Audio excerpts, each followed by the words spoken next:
Hello everyone, today we talk about Polish medieval tactics during the 11th and 13th century. This is the first video I dedicate to Polish history proper. I already talked about maybe Poland in especially the video, the one I made about the early Slavs, and it was a kind of an introductory video in which I discussed more or less the ethnogenesis of the various Slavic populations, but I never addressed Polish history as such. This is going to be a military history video, so even in here, unfortunately, it's not. I mean, I like obviously to make these videos that are my favorite kind of, but it's not going to be about strict general Polish history. And however, sooner or later, I will definitely discuss about something about Polish history, albeit I don't know objectively that much about it as well, so books help me magically for lots of things. But in general, I've always found extremely fascinating as a Western European, Eastern European history, and especially while studying history, I realize how overlooked and underestimated Eastern European history really is, and especially as a medievalist, when I study, I read at least about Eastern European history, I'm always extremely fascinated, and I wish I knew really that much. Maybe about this topic I'm gonna discuss today, I know something relatively better, because I remember in my master thesis I wrote a little bit about the Polish military from, in that case, was the end of the 13th century, so it fits in these temporal boundaries where we have set today. And because I studied a battle into which a Polish contingent participated, although we don't really know what they did, unfortunately, but that's the nature of the sources. But even in the background of the battle, there was actually some political relations, international relations at the time between the Germans, Bohemia, with Poland. In fact, today we will see that the Polish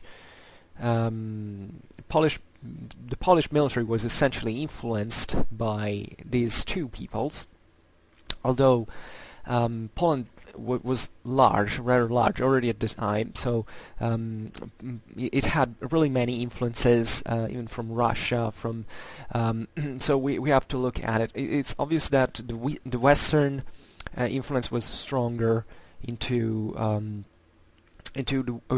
Western Poland, especially northwestern Poland, whereas northeastern Poland was already going towards the steppes. You know, if you look at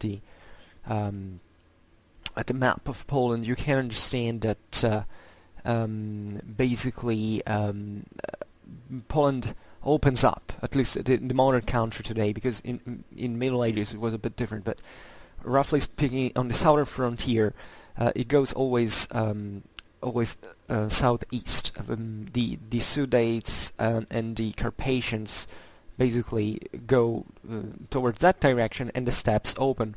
While instead in the north, in the northeast, it's more like the world of the forest, and there are other populations, the Lithuanians, for instance, that eventually in just after the period we're talking about will eventually bond with Poland. That was an important moment because Lithuania was still suspended between the west and the east.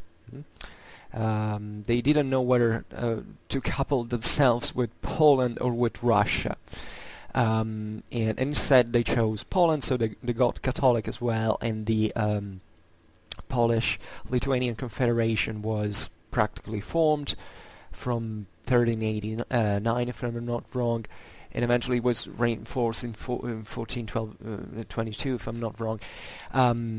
And that's a moment into which the Confederation eventually expanded even eastwards. I mean, at the beginning of the 15th century, the Confederation arrived as far as Kiev into the Ukraine. So, telling the truth, into later times, in the modern age especially, Poland was a bit more projected. I don't know. It was equally projected, probably towards west, but also pretty much involved in the east. Then Poland was one of the major opponents of the Ottoman Empire. So actually, Polish military history is pretty rich. One of my greatest passions is also the Polish-Bolshevik War in the beginning of the 20th century. I mean, there is a lot to tell about the Poles that I find very, very interesting. And by the way, talking about medieval Poland, we have to think that there weren't just the Poles there, the ethnic Polish. There were also other populations. In fact, I was seeing, today we will talk about the Grody. That is essentially the equivalent of the Western Castle. Okay, it's a Slavic name, and it would be Castrum essentially. And we're seeing that in the north of Poland, the toponyms with the name Grody are actually less present. And as far as I know, during this age, were still the Pomeranians in here that were also another major protagonist of the Baltic. Viking era, substantially. They weren't doing as pirates essentially what the Vikings did, even if they weren't from in there, and therefore it's very complex. And what I wanted to say is that Poland was exposed, by the way, to as any other country, to also external influences that really contributed to enrich its military history. Today I want to talk about tactics. So, but I think that tactics can be better understood only if there is a kind of, first of all, an idea of the strategic situation, as well as knowing something about society. So I will directly start talking about tactics, but I will necessarily fall into a broader description to explain the causes, at least, of these tactics. So in this period, this is a pretty large period in time actually. It's 3 centuries from the 11th, roughly to the year 1000 to the year 1300. So there is a lot of transformation into the whole Europe, not just Poland. The Poles were this population that by evident reasons hadn't fallen into Carolingian Europe, and that was still relatively external to the Western feudalism, at least at the beginning of this period. The reason was obvious. The Slavic world had been basically the frontier of Charlemagne's expansion. The Slavs had remained in this sense as a foe, generally speaking, of the Germans. The Ottonians fought extensively against this population across the Elbe River. But as we know, Western feudalism wasn't just about fighting, or at least, let's say better, it was a very attractive model to for all the other peoples that had not been imposed by the Franks that form of feudalism. So in the broader picture of the evolution of European politics and society, many peoples, including the lived a bit at the margins of the Carolingian world. So take the Scandinavians. The Scandinavians were not conquered by Frankish people. The Anglo-Saxon did. They were conquered by the Normans, so that exported Frankish feudalism in there. But if you take the Celtic fringe, or the Iberian Peninsula, or southern Italy, or the Balkans, and definitely regions even like Poland, that were just east of the Holy Roman Empire, definitely for emanatism, let's say, since yesterday we talked about emanatistic theories and of Neoplatonism kind of absorbed this model. Why? Because it was something actually pretty functional. Especially the aristocracies in these worlds had always been trying to get new power, new prestige. And the problem of the Slavs, generally speaking, now let's stick to the Western Slavs and the Poles, therefore, was that they came from a world that was relatively egalitarian. Like a bit, it had been the Germanic one. You have to think of these populations that lived into Central and Eastern Europe that had not been Romanized, if not very superficially, or at least superficially, let's say. But however, that had not seen urbanization, for instance. I mean, urbanization really favored in part also the same structuring of a more centralized power. And there is actually even at the origins, looking at the Indo-European origins, a very strong similarity, by the way, between the Germans and the Slavs. Eventually they got differentiated in part also because of this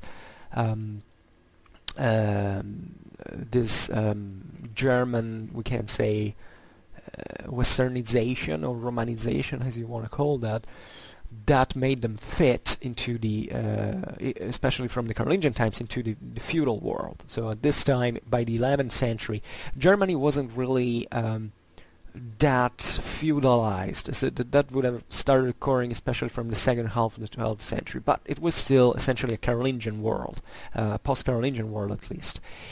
And the Poles, as well as the Bohemians, that by the way the latter were integrated even into institutionally as first as a duchy and then as a kingdom into the Holy Roman Empire, definitely had in the Germans their major cultural influence as political, social and military models. You know that also relatively to the Slavic area there had been this race between this competition between Rome and Constantinople for Christianizing the Slavs, either by their respective churches. So there was a great part of the Slavs, including the Russians, the Bulgarians, the Serbians, that were essentially became Orthodox. Then there was another part of the Slavs that was won by Rome and became Catholic. So actually Poland, a bit like Hungary, yeah, I know Hungary is not a properly a Slavic country, but say it had similar, came to fall into the Western area, which meant that not only these populations became Roman Catholic, but it also became Germanized, because at that time the Holy Roman Empire, in spite of all the clashes that existed between emperors and popes, were actually acting in concert with Rome. So this actually, and this had been the case also for the Scandinavians. Actually, these populations saw fit to Christianize, also to avoid German expansionism that had happened with Denmark. It happened with Poland as well, but it wasn't just about that. It was also about political prestige and having a legitimization for the ruling class that, as we have seen, was struggling to emerge from these smaller aristocracy that we can consider on the more egalitarian Indo-European basis that existed in those areas. Another problem that for the, say, the feudalization, westernization of this Polish world was also its environment. A bit like with Germany. Germany had taken really lots of centuries of Frankish and colonization mostly to actually claim lots of swamp to start the first stations, because Germany was a pretty tough ground. So was Poland. Poland, I don't know if you ever looked at from a satellite or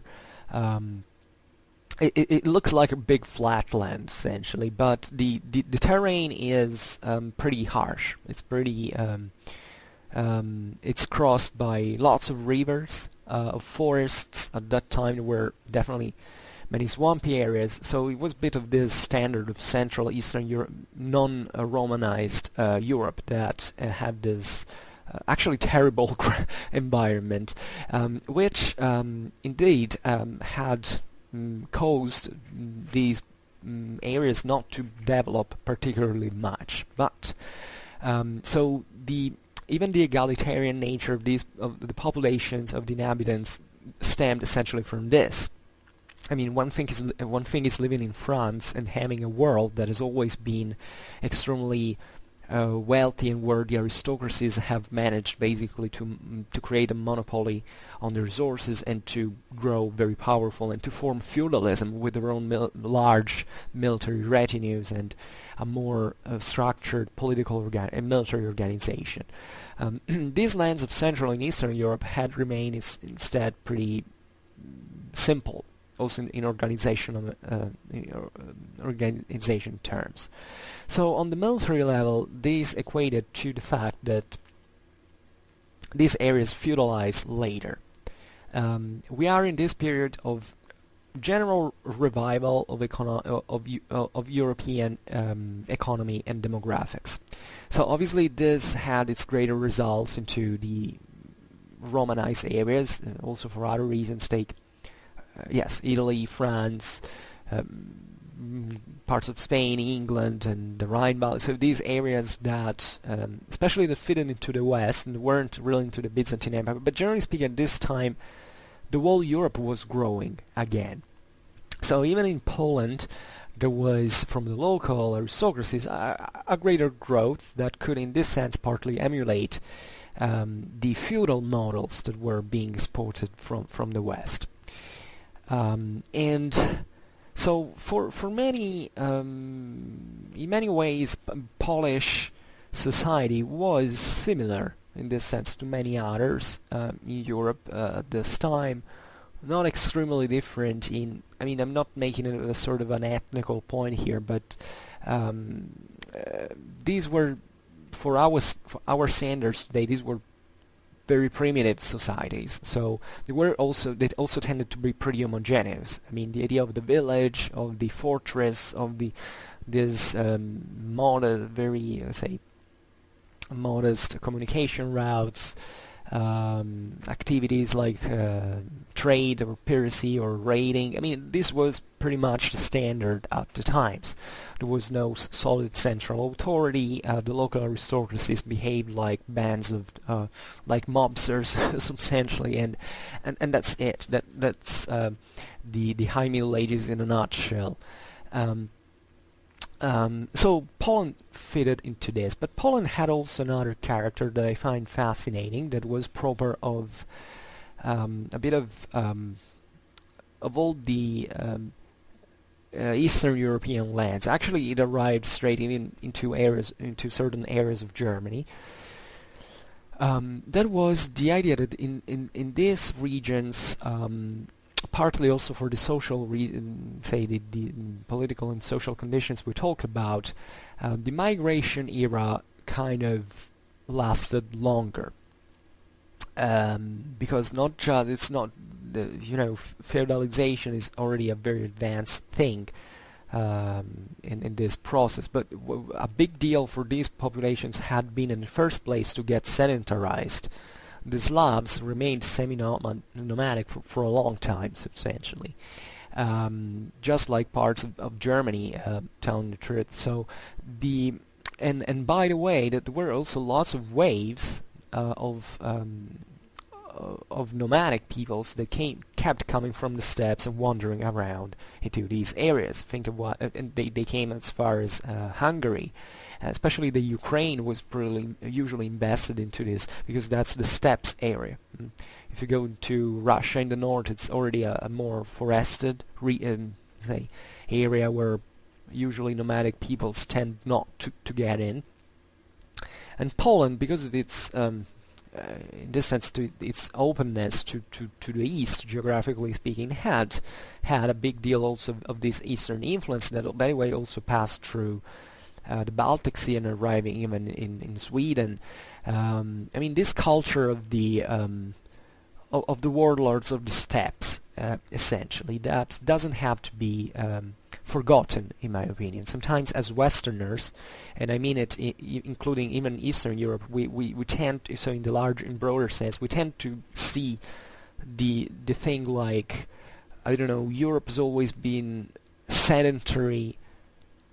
I say like the local population has always been chiefly sedentary, and this idea of the nomads is something that pertains mostly to Asia, telling the truth. But actually, historically speaking, since the ancient times, a half of the eastern half of Europe was pretty influenced by such cultures that also informed, in this sense, the military of the local areas.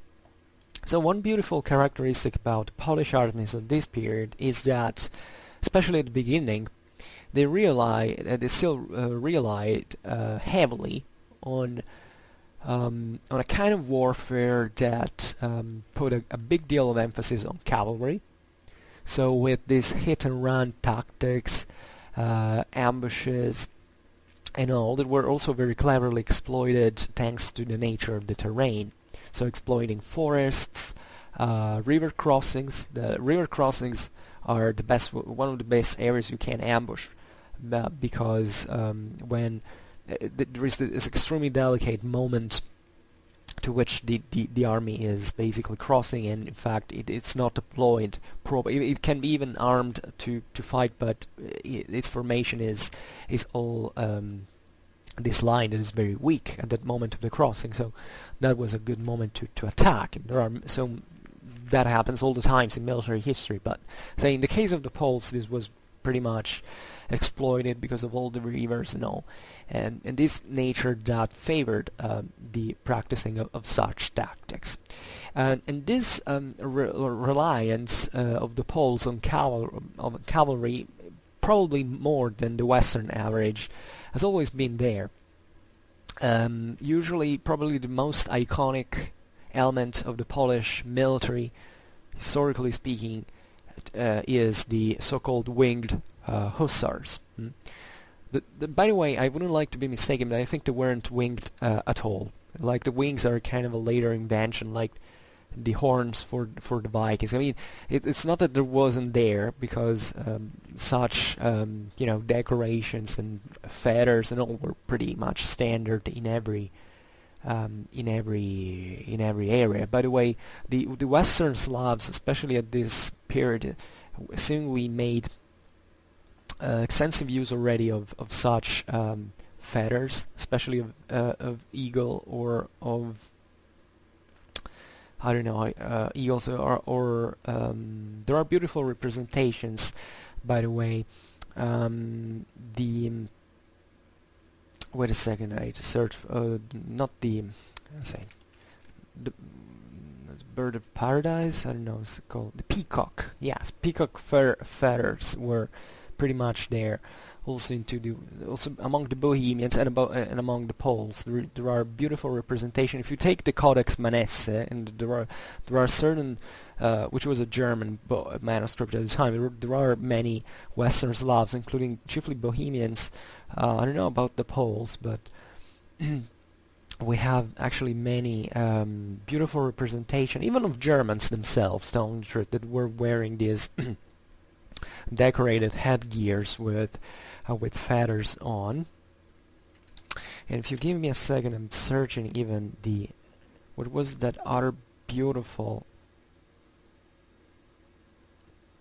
image. However, let's say this has not strictly to do with cavalry, but definitely knights that exist. Definitely, heavy cavalry was there always since the migration era at the time.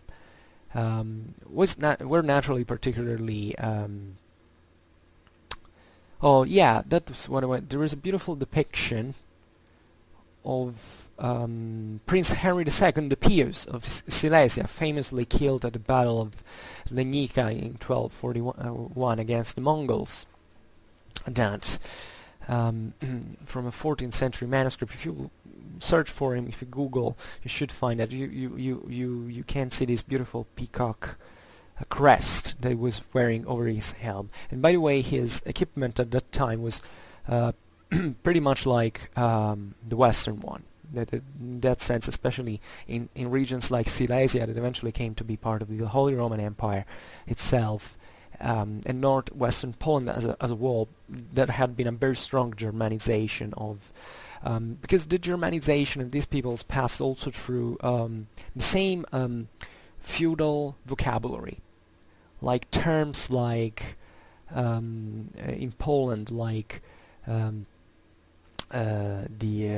don't know if I pronounce it correctly. I hope that my Polish audience will forgive me. But Ritzers was same for the German Ritter, for instance. So there were many other German-derived names that came from this feudal vocabulary that these peoples heard because they were in constant contact with with the Holy Roman Empire. But what I want to say really about this is that Poland, in this sense, received this, was pretty much in contact also with the eastern populations, with these even nomadic peoples that had such a big influence on them. Even the same Kievan Rus, the Russians in general, were, if you look at their equipment and all, they were pretty Eastern-like. That they had a lot of influence from the steppes.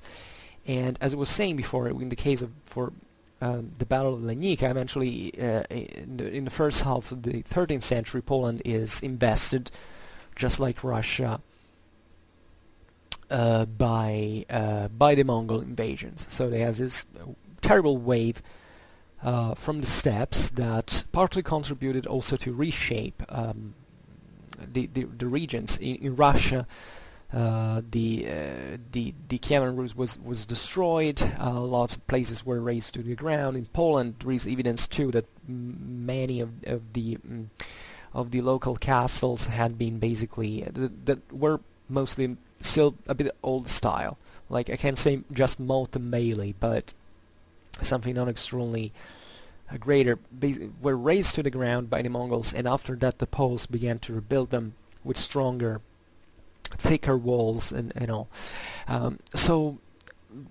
These things matter because unfortunately we don't get so many informations about these areas in the Middle Ages as we get them from the West.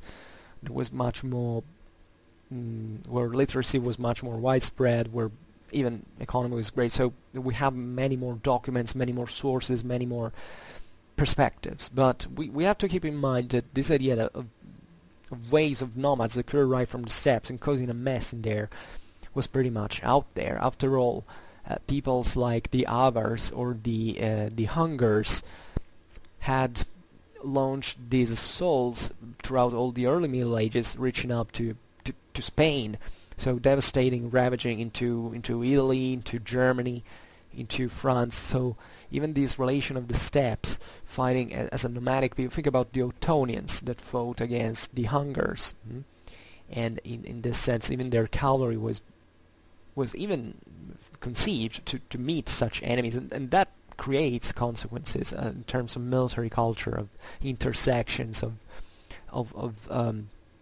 other influences. So well, Poland gives me the idea that its chivalric traditions were pretty much and very, very much influenced by the Eastern feature, which doesn't mean that Polish armies were something like a nomadic armies. On the contrary, now we will see how infantry also had a very big role as well. So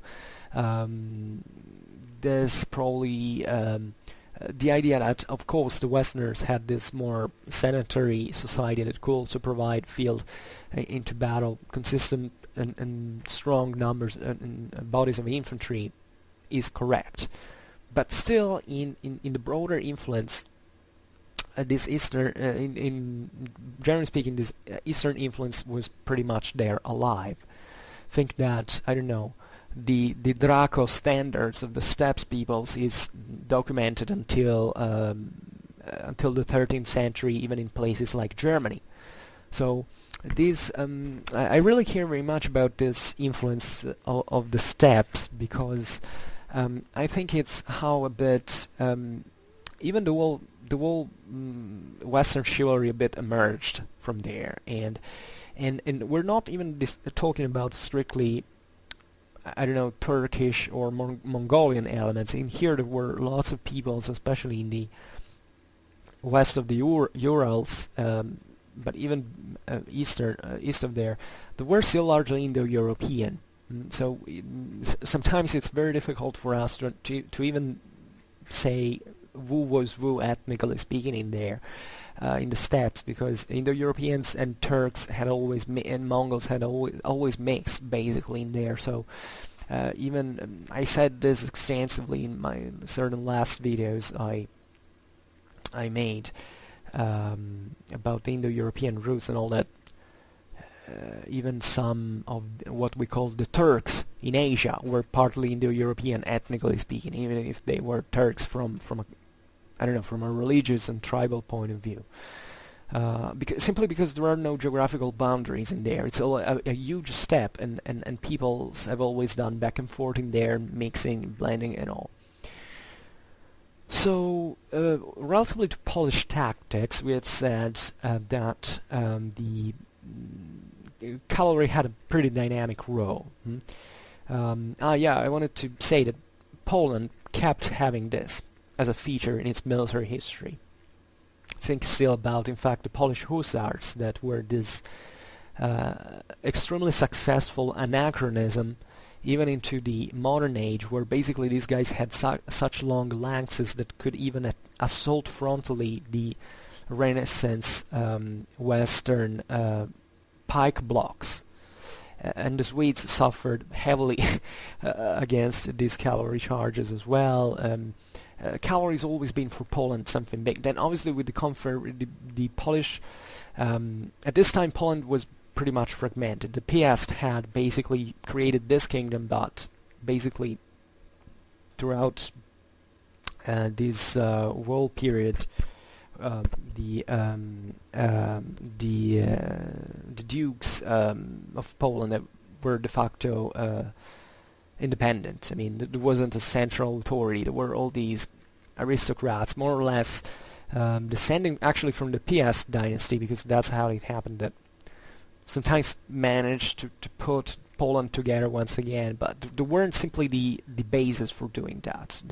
Even to create a centralized kingdom, you need some infrastructure, some pre-existent, like as we were saying before with France or England. Those were countries that had their own local administrations and traditions since a long time.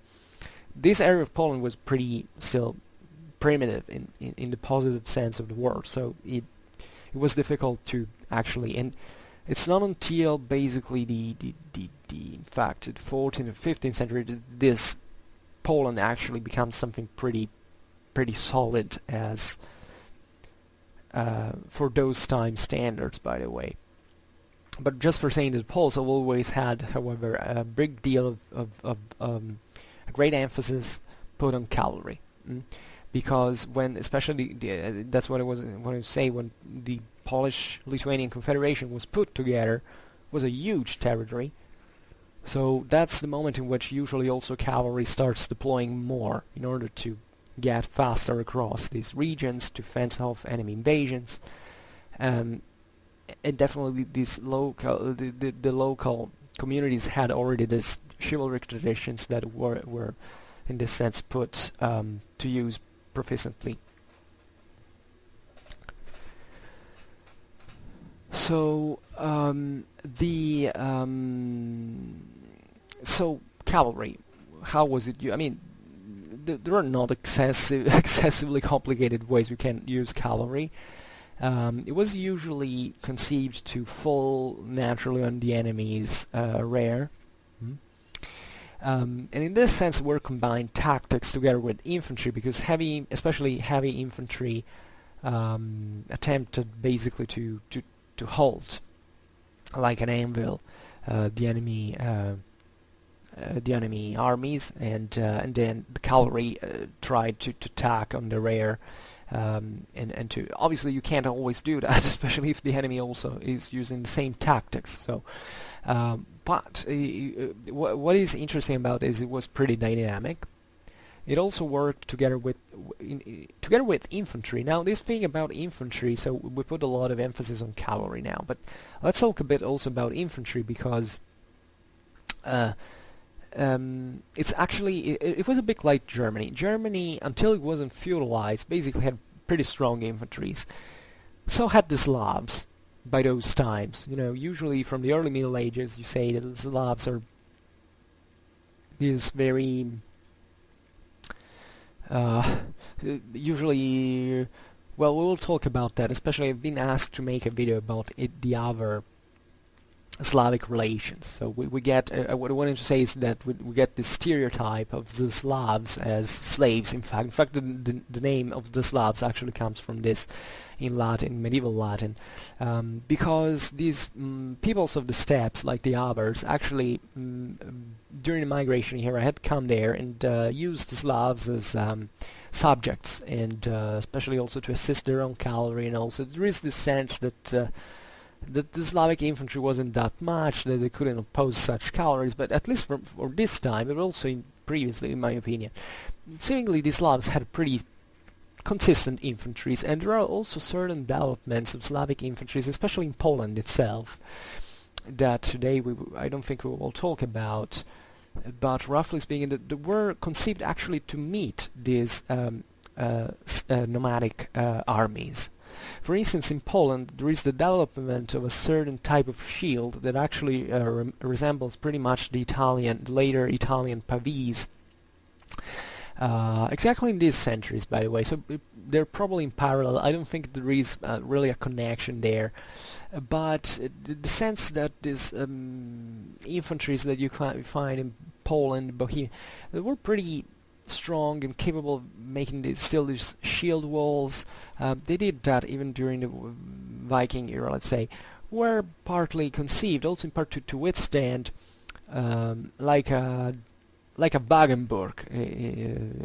We consider that too. I mean, the idea of this steppes environment into which for defense you have to enclose with all the wagons, and then with infantry essentially fencing off the cavalry assaults is pretty normal. So I think that the Poles especially had a good organization in terms of infantry, partly because they had a sort of also defensive minded attitude towards these eastern raiders of the steppes.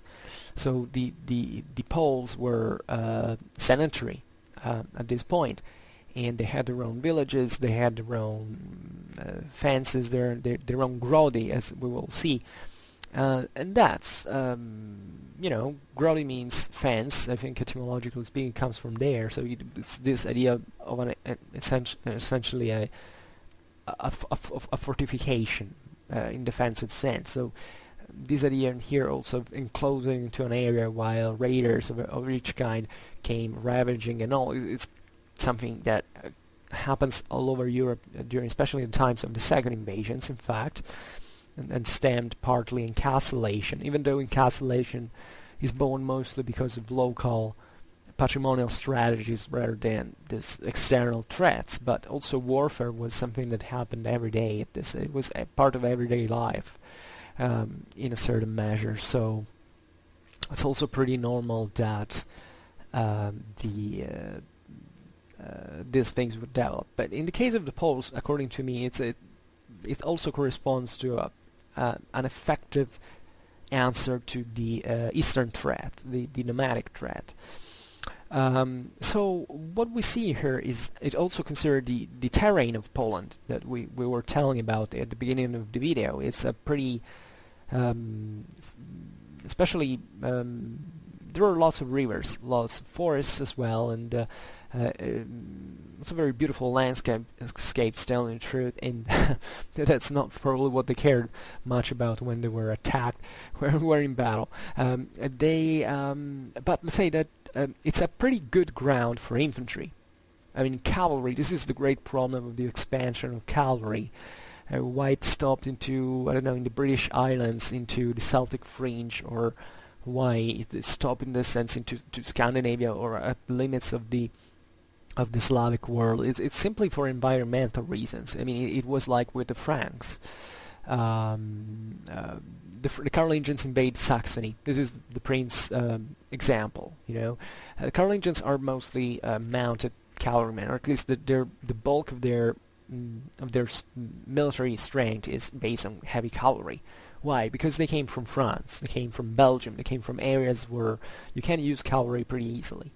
Because the terrain is suited for there. The Belgians used cavalry since very early age because all these flatlands you find in there, into the Flanders and all. Saxony, instead, was a living hell. Forests, swamps, and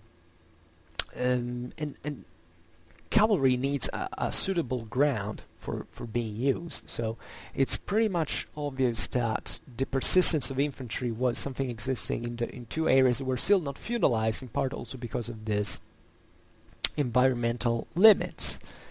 That's why in Germany, for instance, in the same period we're discussing now, even though it was formerly say a feudal area, there was a much big deal of infantry, of military strength post of infantry, or undismounted cavalry, as it often happened, than say in France, because it's the same terrain that basically obliges you to fight in such a fashion, and sometimes even if you have cavalry, it's better to dismount it if you want to attack the enemy on a tough ground. So the same goes for Poland. Poland was a pretty difficult terrain for cavalry as well, in spite of all the import. So you will, I'm sure many of you will say, oh, but if the terrain was so difficult, how could the Poles have so much infantry emphasis put on cavalry as well? Well, this is also a good question, and I will try to explain it maybe better in another video. But just to make it simple, say the long story short, cavalry can be used everywhere, but it's not a matter of cavalry, of whether using cavalry or not, because cavalry's always been there everywhere at all times. The problem is what kind of cavalry we want to use. One thing is to be a single knight with a very warlike ethos that likes to fight as a single individual and say to launch this even crazy and even uncoordinated attacks, etc. One thing is to having a feudal cavalry that it means to have entire and extremely disciplined formations from a collective point of view that need all an alignment, a certain type of ground to maximize their effects and all. That's the real difference. Having a tough terrain for cavalry doesn't mean that is a tough terrain for a single cavalryman. It's a tough terrain for elaborated cavalry tactics. And it's not that every single place in Poland is not suited for cavalry. On the contrary, there are many flatlands, there are many plains. It's obvious you can use cavalry in many areas.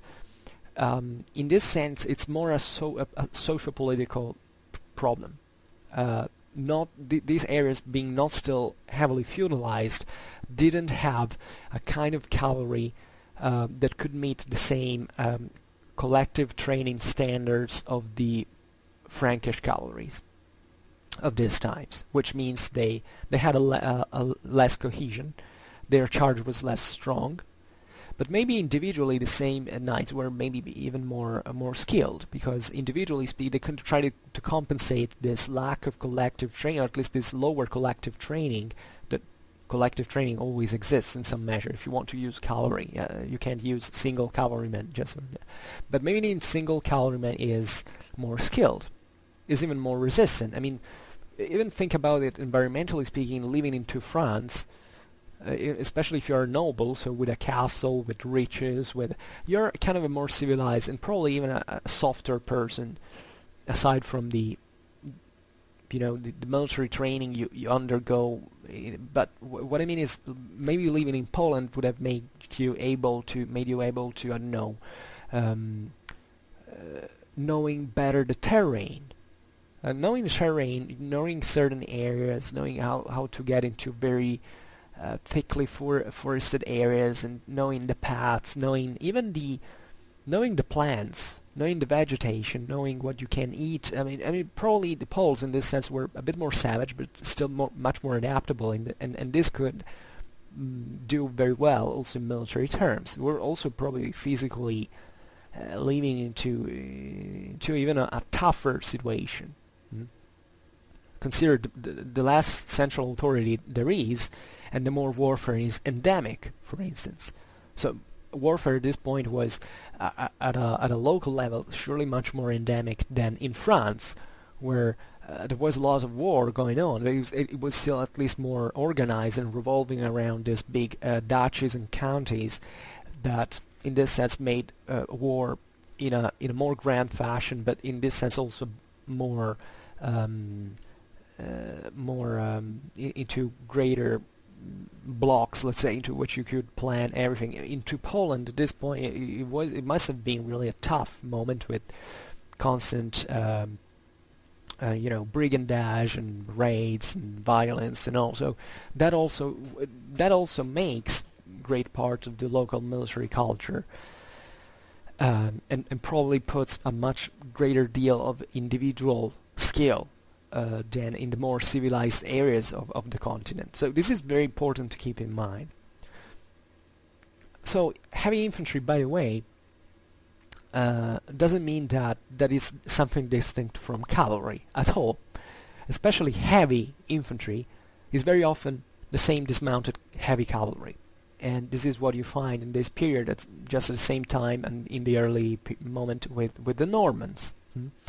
The Norman cavalry, the Norman knights were perfectly capable of mounting, dismounting, fighting on foot, fighting on horseback. So were the Poles, and so are many other peoples. And therefore, if you wanted tough, that's the point I wanted to make, is that if there is a suitable position for defense, I don't know, across a river or over a hill, or even inside a grotty, fortification, it's obvious that heavy cavalry dismounts and sets up into defensive formation and makes a very solid, very tough heavy infantry that can engage on foot as well.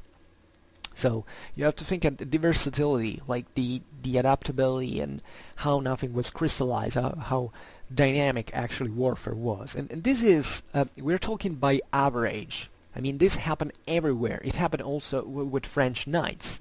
The fact that they had more occasions to fight on horseback proficiently doesn't mean that they couldn't dismount and fight. I mean, if you think about the first of all, the European knight at this time, first of all, it's pretty much homogeneous. I mean, knights at this time basically fought in the same way from Portugal to Poland, from Denmark to Sicily. They fought in the same exact fashion. So there are certain maybe exterior features, certain particular, I don't know, even certain, but the essentials, let's say, are exactly the same. These were extremely professional, extremely skilled war professionals, equipped with a coat of mail, an iron helmet, a lance, javelins, a shield, and fought indifferently on horseback and on foot. That is the prototype of the European knight at this time, and they do essentially the same thing. So it doesn't even. I mean, today I make these videos to try to characterize better certain. Today we talk about Poland, but I don't want to leave you with the idea that Poland, in this sense, was essentially different from many other areas of Europe at this time. There are certain standards that are there, that are met, and this is normal because the society of the time was pretty. Societies at the time were pretty homogeneous in many ways. Just we can spot these little differences in trying to make it a bit more characteristic, but you have to, however, stick in mind with the essentials. I give so many details sometimes. I realize some of you, especially if you're not into these things, might think, oh, that's the difference that matters. No, actually, it's more. It matters more the whole thing. The essential than else. So these Polish tactics could be pretty dynamic. There could be heavy infantry and our lighter infantry called up with the normal conscription, because that existed as well in the Slavic world, just like in the Germanic world. This is another trait of homogeneity, definitely.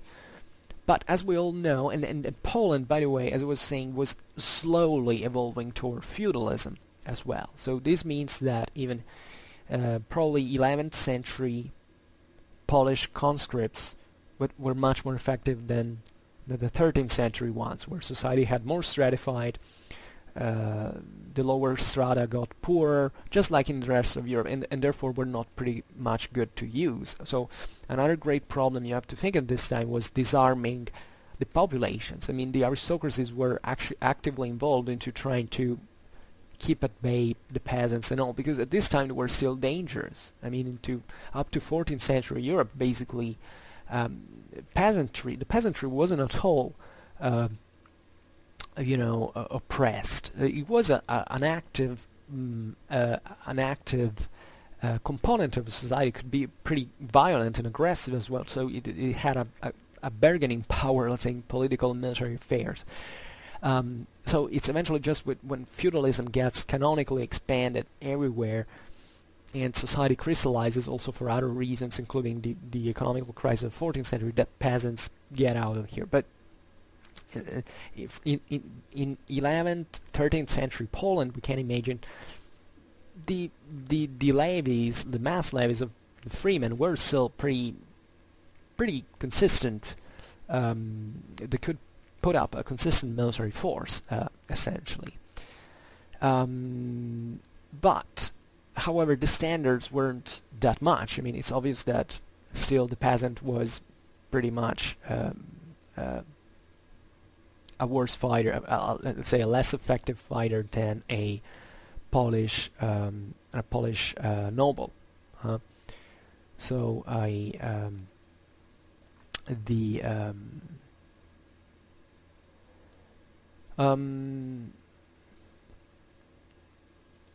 okay, so yeah, naturally always to think that in here was also a stratified aristocracy. So there were all these military retinues of the drużyna, the brotherhood, say, that originally was the king bodyguard, but it was basically the name of it would be the comitatus, essentially. It is the warriors that went originally together with the chieftain, the warlord, and that made up their retinue. You can find that in Russia as well. The same drużynas, by the way, is the Slavic term. You find it in the Viking world. Find it into Southern Europe. You find it everywhere, because that was the main military organization.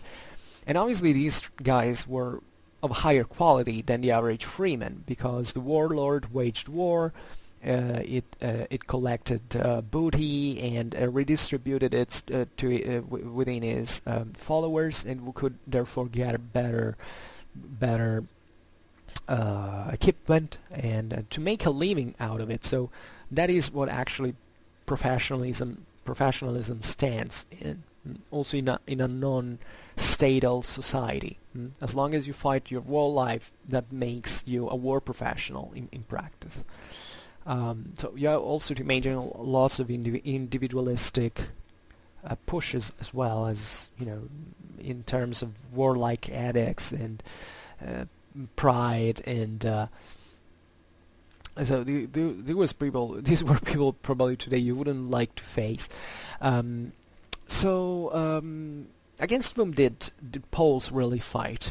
Well, the Poles actually, we've seen all the problems that in the Eastern world, the connections that were there, but let's say that the most complex, let's say, Polish society was also the one able to deal more effective with international relations, in spite of the political fragmentation of Poland, and all was chiefly the Western one, the one that was closer to the Holy Roman Empire. So these guys actually fought a big deal of times against the Germans, the Bohemians, and there were many reasons. Bohemia was a pivotal element in that situation, because there was a certain idea that the Poles and the Bohemians were something different from the Germans as Slavs. I mean, there was not still a national identity as such, but I was reading definitely also certain sources about it, and so there were many changing interests. Think of all the things that happened, the civil wars into Germany, into which the Bohemians participated. The Poles, the Poles had their own relations with, especially the northern the German nobility. There was a big deal of contact with Germany. So together with warfare, this made obviously Poland more westernized and absorbing those influences also in military culture. So the best way to actually crush these enemies was to exploit that hit and run tactics that we have seen before. We can say on average that the Germans and the Bohemians were heavier than the Poles in terms of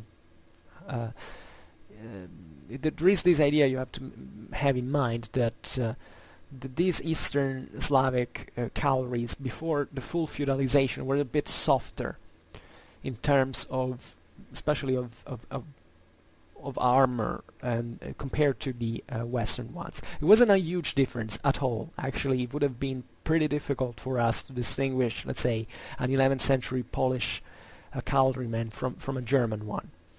But let's say that on average feudalism brought to cavalry to be heavier, but at the same time in this sense more cumbersome. So what the Poles did was to exploit these characteristics to basically lure the enemies into these heavier enemies into an ambush, and then making these attacks or feigning flights and kind of making a sort of war of attrition.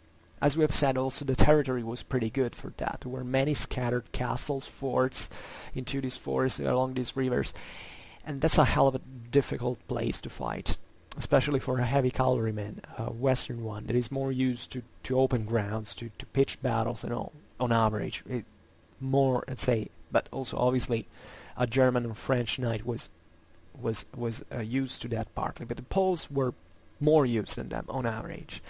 And that's the best tactics you can do. It was the same tactics that also the Lithuanians, for instance, were carrying out against the Teutonic knights at this time, that also were pretty close to Poland and actually being vassals of the same Polish kings.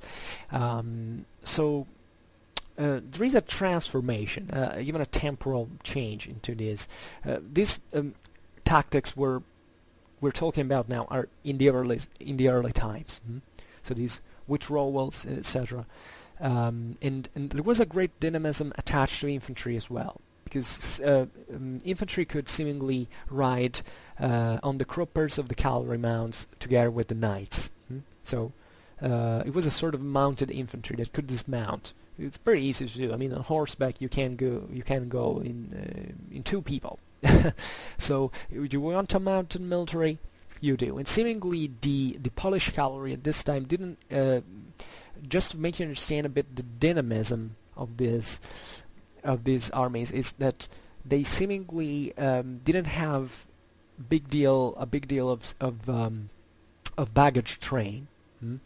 Usually the same knights carried their own gear together with them, and the retainers, the squires as you want to call them, were mounted as well. So these were pretty fast-moving armies, and partly because they also needed less, being lighter. Also on average, they needed less things to carry. So that's what also makes not just tactical but also strategic factors. So these Polish armies in part were also pretty more mobile and could, in this sense, rely also on quicker tactics to engage and disengage more quickly. But there were definitely also pitched battles into Poland. It was just this guerrilla style combat and tactics. And although pitched battles were not really much appreciated in Poland, both because it was rare. I mean, when you have where there is a political fragmentation. First of all, pitched battles are more difficult to even to exist, to take place, because a few people come together for a unique aim. Secondly, the terrain, as we've seen, also probably discourage sometimes this, or at least, I mean, it's not that pitched battles did not exist, but if a terrain has so many obstacles, you can sometimes you also never come to battle. I mean, before, even in the full feudalized Europe, pitched battles were pretty rare things, because it takes also certain conditions to actually fight in a pitched battle. So the more the terrain is difficult, the more the political, especially the political interests, is so-so, with a lot of fragmentation, lots of different interests. You usually don't go in open field for nothing. The open field is also very risky, because a whole army can be wiped out on that occasion. Instead, if you keep fighting sort of guerrilla fashion, you can say, it is true. It's if you read von Clausewitz, it tells that kind of waiting for too much is a sort of negative effect, to postpone the clash. But let's say you can use a more progressive effort and to curb the enemy, and to wait a bit more of opportunities if they present. Excuse me, I drink a little.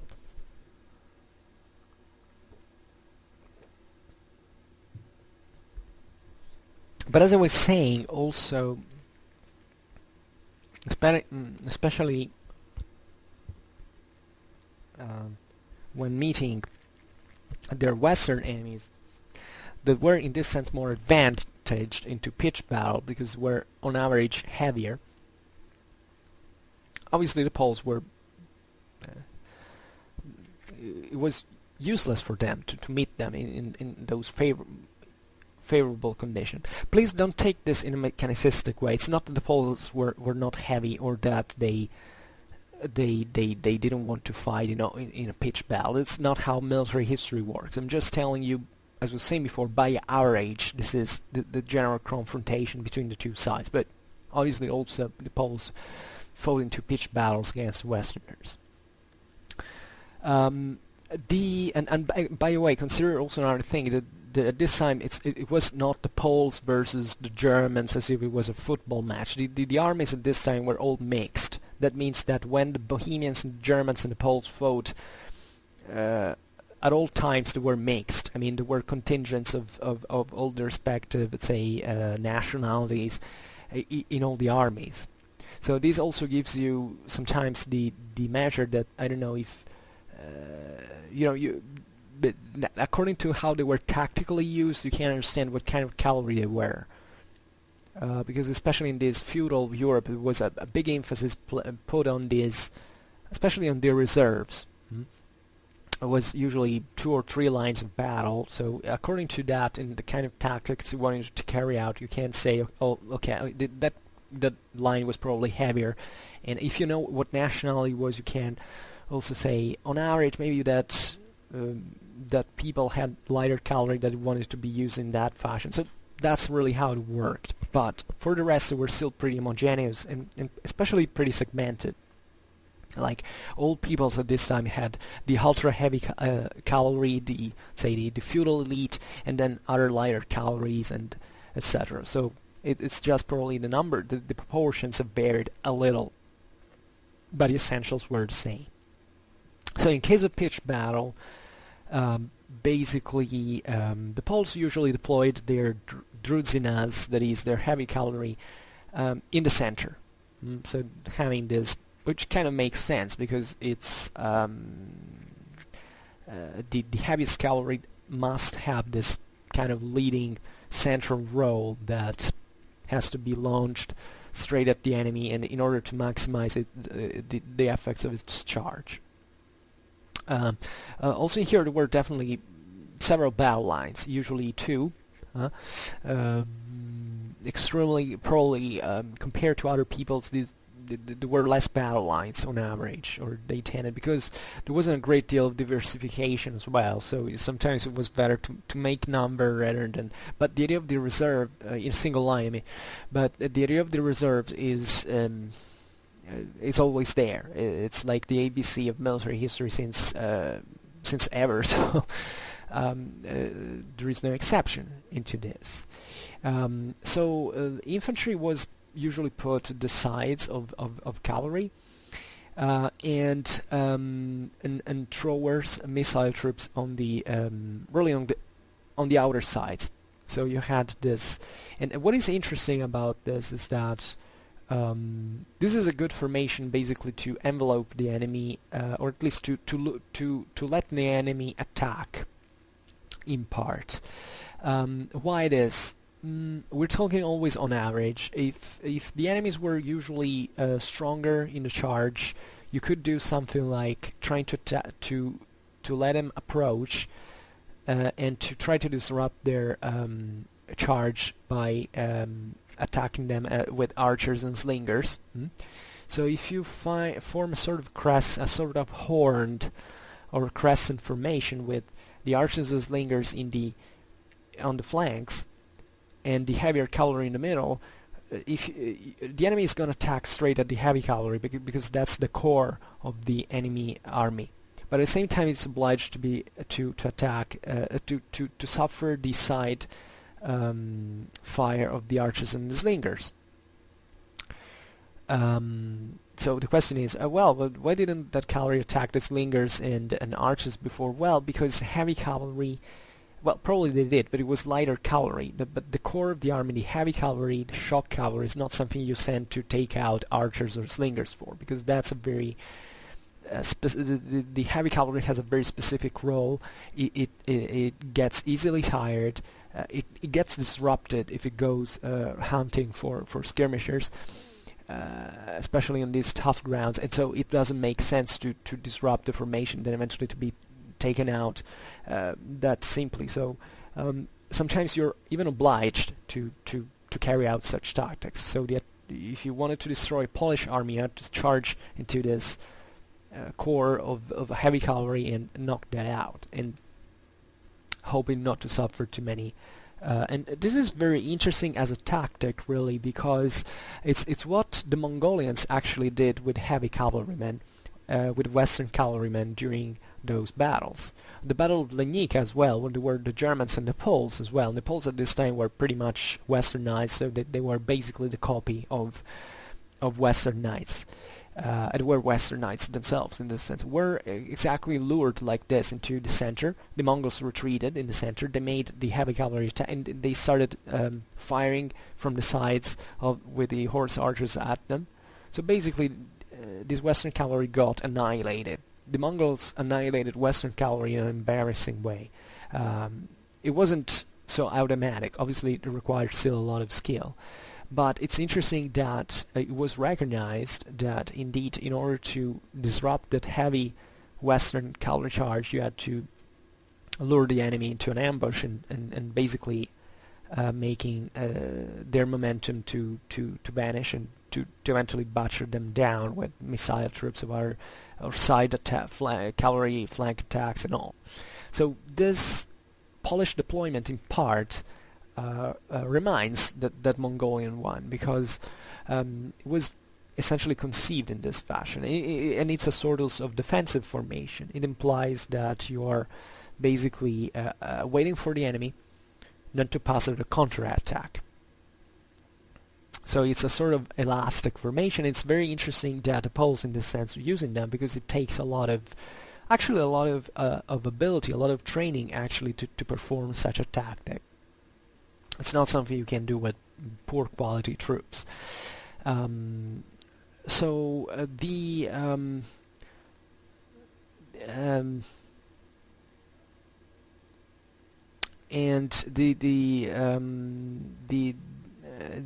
what is interesting is that the Polish missile troops were also often equipped with blunt weapons, like clubs, maces, even axes. So this is interesting because together with the slings, those are all weapons that are pretty effective against armored opponents. So this is what I was telling you before. This is not just about fighting the more heavier Westerners. This is also something that tells a big deal about Polish society at this point, to which these pretty cheap troops, like these missile troops could be, were, however, pretty effective even against heavily armored troops. So it meant the Polish feudalism was weaker, that these communities could put up a fight even against knights, and that was an interesting resource for the Poles, but it was obviously compensated also by the fact that, as we have seen on average, Polish cavalry was not as effective as as a heavy force, as a shock force like the Western one. So everything has a balance. But when you study military history, you have to realize that everything is so very justly adapted to these needs. That societies that have a weakness tend to have a strength somewhere in the opposite sense, and that when you meet these different systems, you realize that the asymmetry is actually pretty low, and that even the systemic factor is not alone. It doesn't make it one system better or worse than the other. It's just the effect takes place to really compensate, and victory and defeat come, pretty for other reasons, chiefly command skills. So, as I was saying before, seemingly the Polish troops at this time had pretty high discipline, which you don't have to think it as a collective discipline, but that could also work in that direction, as we've seen with the tactics that they used. So this meant, telling the truth, probably that the Polish armies were made up of people who knew the fighting business well enough. Independently from the lack of a central authority that could impose them a collective training, they already knew how to cooperate effectively. This is usually the indicator of a high military quality in some measure. Obviously, these Polish armies were was not something extremely sophisticated, but they still worked, and that's ultimately what you need. So the mobility, how were these troops, these army mobilized, how they were raised? Well, usually, considering political fragmentation, you have to think a big deal of these armies forming up as they progressed, as they marched, imagine all these local grody fortresses from which the local communities sent their own troops. Usually, essentially the Polish armies were made up by these drużynas, retinues of cavalrymen, and then these others, say more tribal. I can say tribal. Let's say the local communities, military organization with the elderly of the village that sent those able-bodied men to fight. Sometimes, actually, those drużynas were coming from, in part, were same parts sometimes of those communities. I mean, there wasn't this great social segmentation. Sometimes the retinue of these Polish knights was also made up by the elderly in those communities. Maybe we'll see that better in another video on the how these Polish armies were organized. But let's say that there was this coming together. Let's imagine, Poland had to go to war with Bohemia at a certain point. How would they move? Well, the leading prince of the situation, the most powerful noble that was involved into the international business said, okay, we have to move. And parts of the other Poland, first of all, Poland was also very large, so the difficulties for mobilization came also from the distance. But certain would come, and there were certain ways as well that were dictated by geography, by nature, along which these troops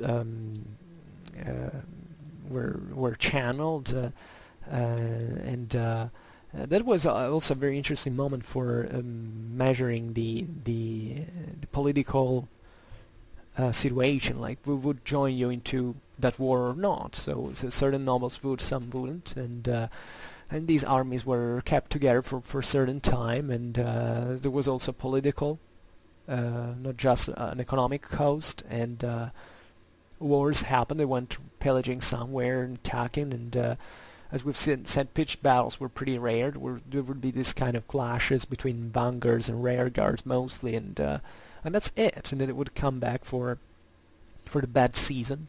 In Poland,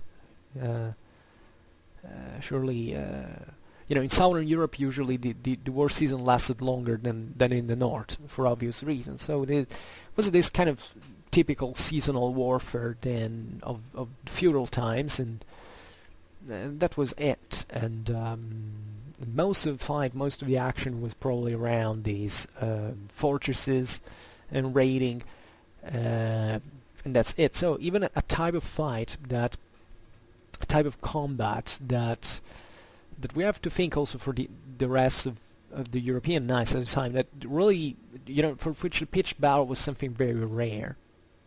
So these knights had to perform certain tasks most of the time, so that had nothing to do with that. They often fought on foot, were used to storm fortifications, to go raiding, making these chevauchés into the countryside, taking the local goods, and all kind of violence is involved as well. So it's not really a happy thing. I mean, even think about, even psychologically speaking, to live in such a fashion. There was also very strict training into this sense, because if you were a nobleman, the son of a nobleman, you had to undergo basically this very harsh training since you were little, since you were, and then this meant you were taken away from your family, you were into these brotherhoods into which everything really may happen, because that was done to toughen you. For actually, it was a functional thing. Obviously, it was traumatic and negative, but it actually served to prepare you for the world you had to go into. And you have to think of these people at the time to be psychologically pretty serious cases to analyze. But at least they were effective and hopefully cold-blooded also for themselves, because cold-blood has always paid more into war than hot temper. And I don't know how much could they live, these people. They had a pretty usually short and pretty intense life.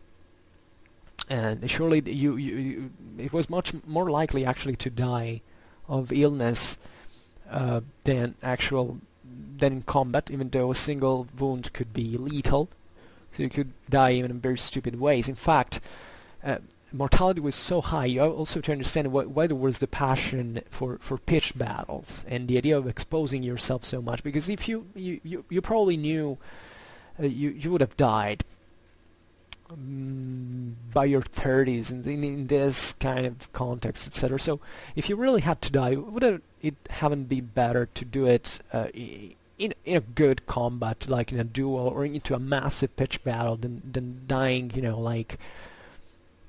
like rubbish just because you got a little wounded, infected because I don't know, someone threw you a javelin from one of these stinky Motte and Bailey's things. I mean, kind of makes, or maybe killed by a peasant, which is something terrible.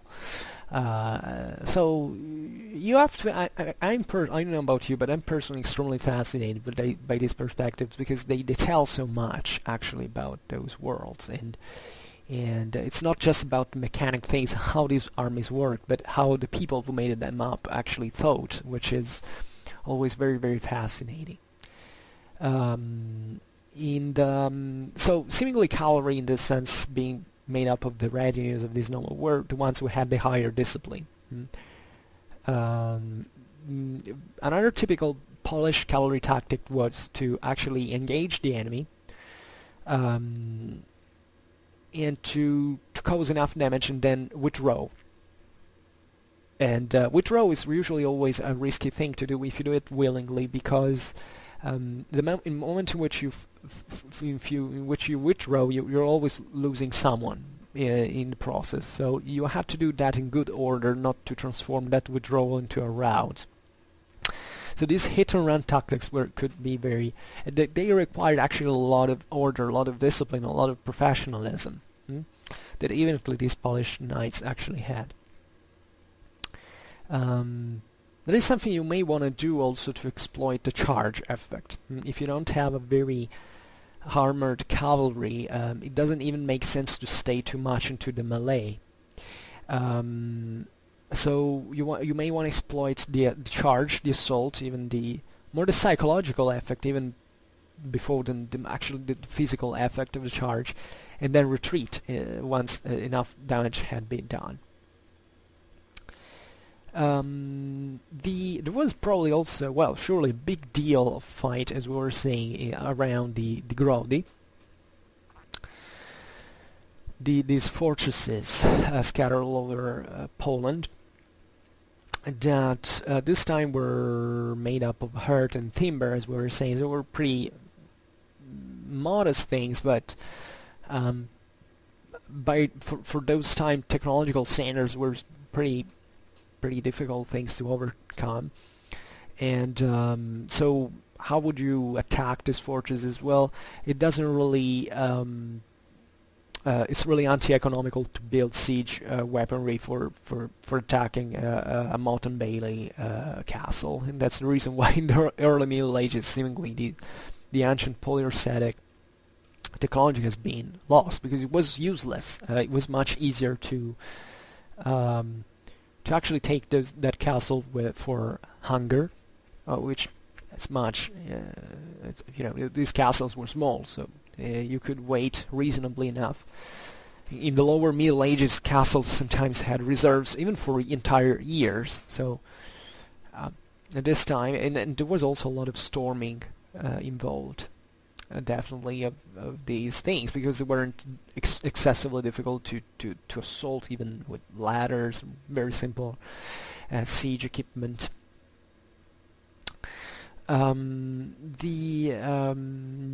So as we were saying, the Poles had a pretty good, strong resistance attitude, this defensive mindset, sometimes even fanatical in many ways.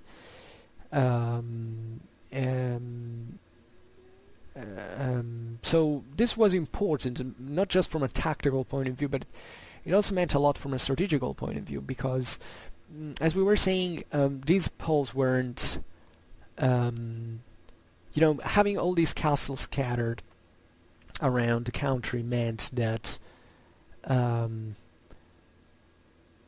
it was typical of the Middle Ages, actually, in various scales. It's chiefly of the early Middle Ages, that if you don't want to meet the that you're better off by enclosing yourself into your castle than meeting the enemy in open ground and wait for him to retreat. And the Mongols actually had this problem.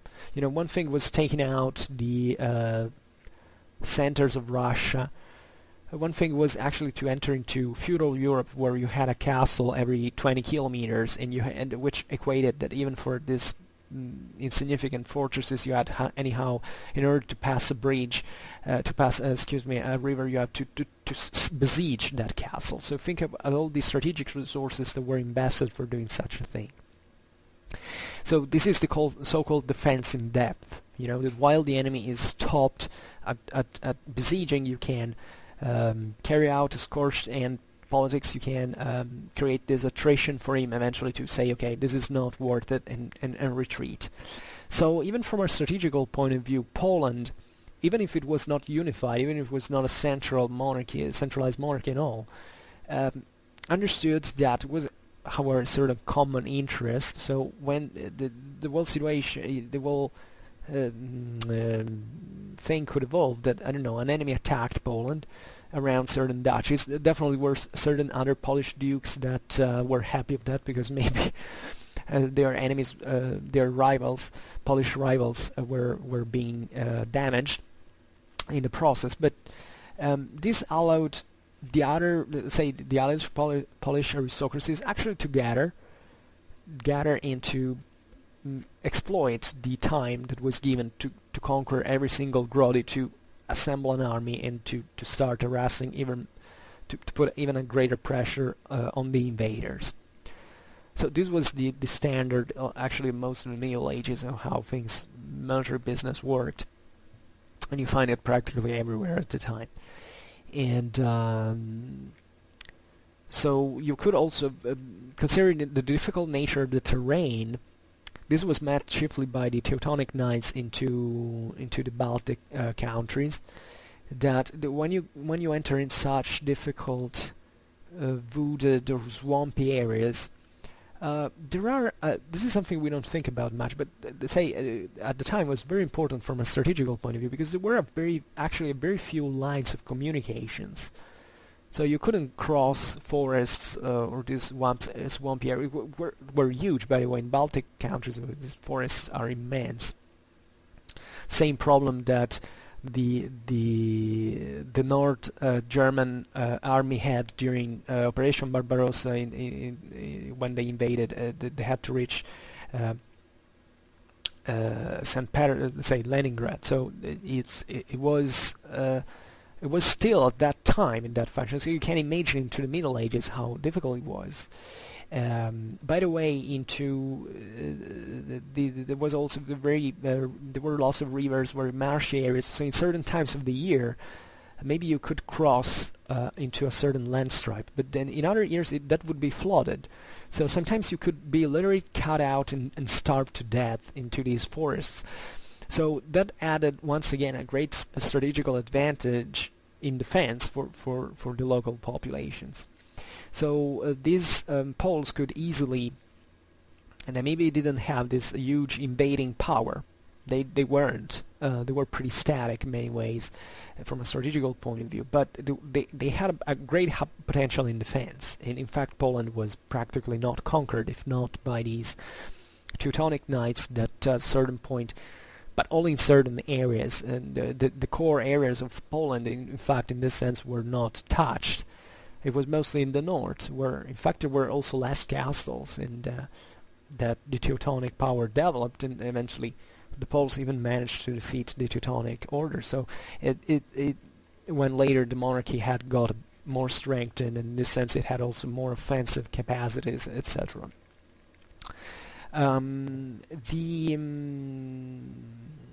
So medieval warfare was a pretty complicated business, really, and in this sense also the solutions that were found for it had to be pretty amazing. I mean, there was a lot of intelligence involved in order to carry out these things, because there were many wrong steps you could make and not have a second time for making them again.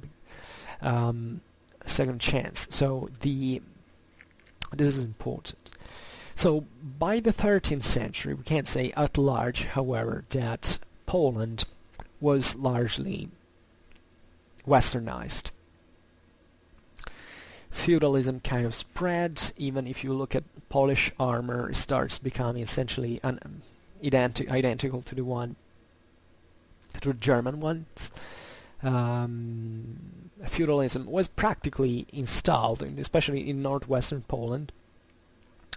You have to think of the Teutonic Knights having even entered Poland, and there were lots of Polish nobles who went fighting into the Baltic Crusades together with them.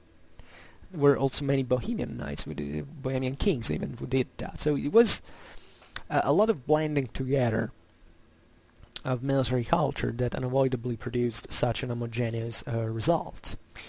It was southeastern Poland that was probably more eastern in fashion, but more similar to the Russians, to the peoples of the steppes that invaded the Ukraine every once in a while. Um,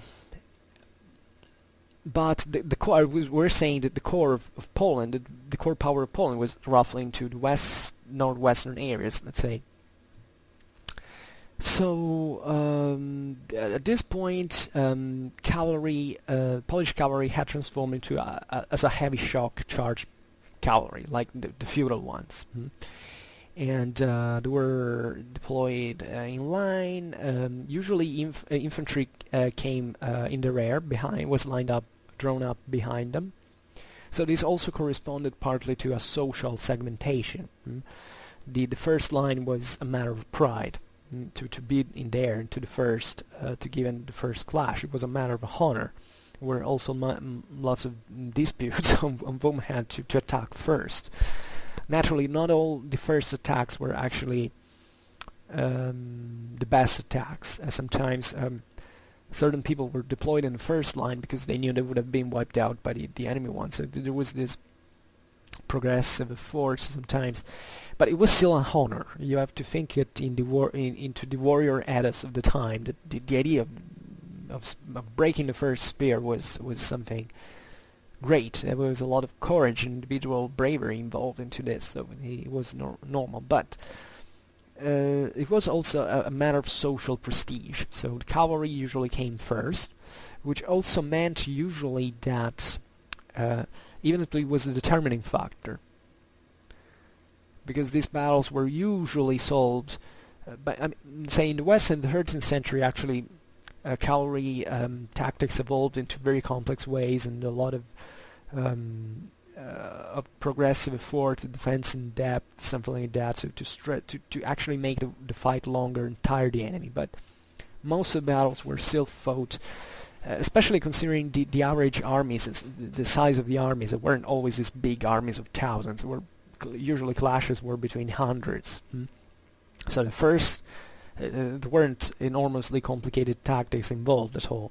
So the first guys had to be in the cavalry, the heavy cavalry, the nobility, etc. Then heavy infantry came after, which usually meant they could give a bit of support as well, because actually cavalry infantry tactics were, as we were saying before, so were pretty intertwined.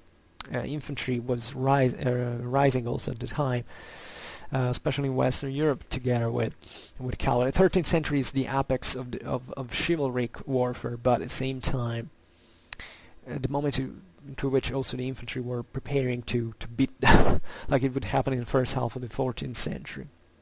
Then eventually feudal cavalry takes over once again, but up to the Renaissance. But we will see this in other moments. What is interesting though is that archers, so these missile troops were pretty effective, were positioned sometimes even in an advanced position. So this means that always on the wings, naturally. I mean, not naturally. I mean, it could have been drawn up also in the... But there was this advanced position in the wings actually suggests that there was a big role actually of these missile units. And the envelopment, the idea of the envelopment of the enemy was still there.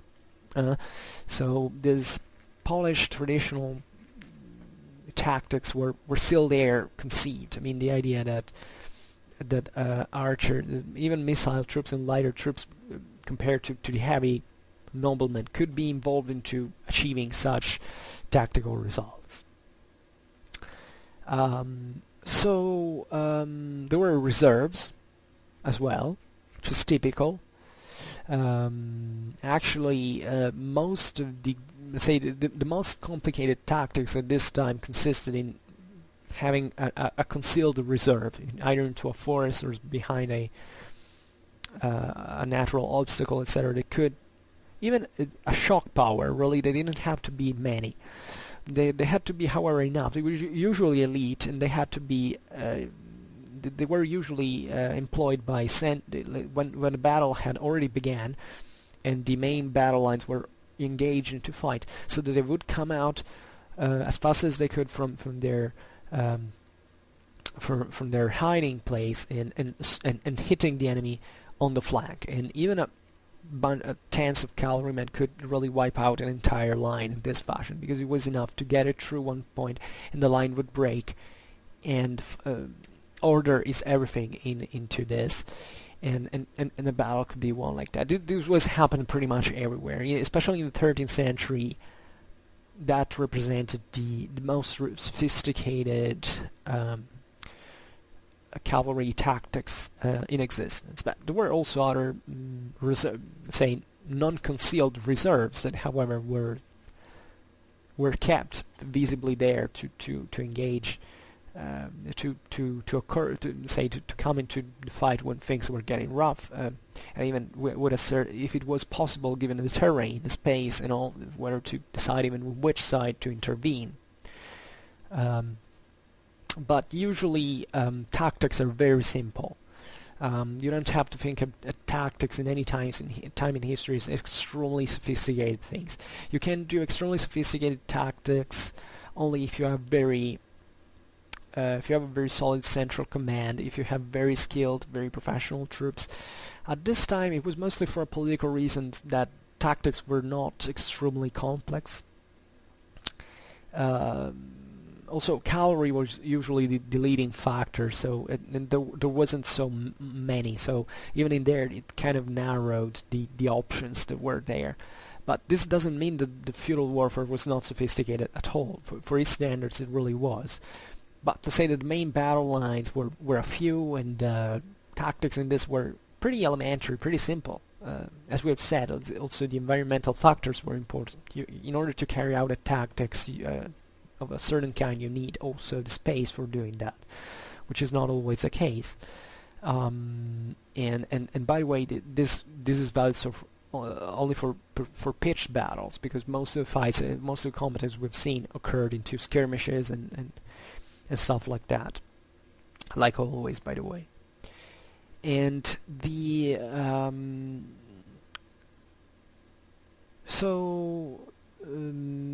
it seems that relatively to the ratio of cavalry and infantry, it seems the Poles actually, and this also adds up to what we were saying before, relatively to the importance of Polish cavalry, that that was always a pretty high rate of cavalry, like 1 to 3 compared to infantry, which is fascinating, because if you look at Western Europe, you see that armies were usually much larger and employed a greater number of infantrymen. And this is pretty curious, because even in the 13th century, sometimes we have the sense that battles were fought only by cavalry, because the sources do not tell that there was infantry in there, because the sources were pretty much aligned, ideologically speaking, with the elite, the feudal ruling class. So commoners in the infantry were left as if they didn't exist. But it's fascinating that, however, in Western Europe, being there the major urban centers, lots of infantry were also available. And it's fascinating because Western Europe had, in that sense, the very best of feudal cavalry, especially France, that, however, was usually in smaller numbers, which it kind of makes sense, because the ultra elite is extremely costly. It's extremely effective, but also you have them only in contained numbers. So paradoxically speaking, this social segmentation brought that cavalry was usually less numerous in Western armies than in Eastern Europe, where cavalry was still probably lighter compared to the West on average, but it was larger in number. So this caused also certain tactical differences, because even if you have more cavalry, you can use it more dynamically speaking. Tactics are more animated, say not overall the battle lines, but the cavalry tends to be employed more effectively. Think about also another neighbor of the Poles were the Hungarians. Well, the Hungarians were the Kingdom of Hungary was this pretty huge kingdom. Actually, it was much more like an empire than a kingdom after all, because it ruled over many different populations. Well, in the Hungarian plain, the Hungarian kings hosted lots of refugees, especially from the steppes, especially after Mongol invasions. There were mounted archers. So the Hungarians also were pretty much involved into warfare together with the Poles and all. So even having this skirmishing cavalry, today we didn't really talk much about that, but probably also the Poles had a lot of javeliners, horse archers. They were a bit more, actually, in this sense, they didn't have the preferred javelin. They were entirely they weren't extremely influenced by Eastern tactics to field these horse archers, but it was still definitely there, definitely more than in other Western powers. So probably there's skirmishes and this additional factor associated to cavalry of throwing darts, javelins, arrows was used, especially in the earlier times, also to compensate the lighter nature of that cavalry. And that corresponded also to a more tribal organization. Then, as we've seen, Poland gets feudalized and it starts producing instead also kind of taking out those tribal elements, that commoners, and having instead these numbers of very heavy cavalry equipped in the Frankish fashion. So I think this is it for today, and I hope you enjoyed this video. If you did, please share it, otherwise leave a like or subscribe to my channel if you're interested in my upcoming contents. And for now, I thank you heartily for listening to me. I wish you a nice time and see you next time. Bye.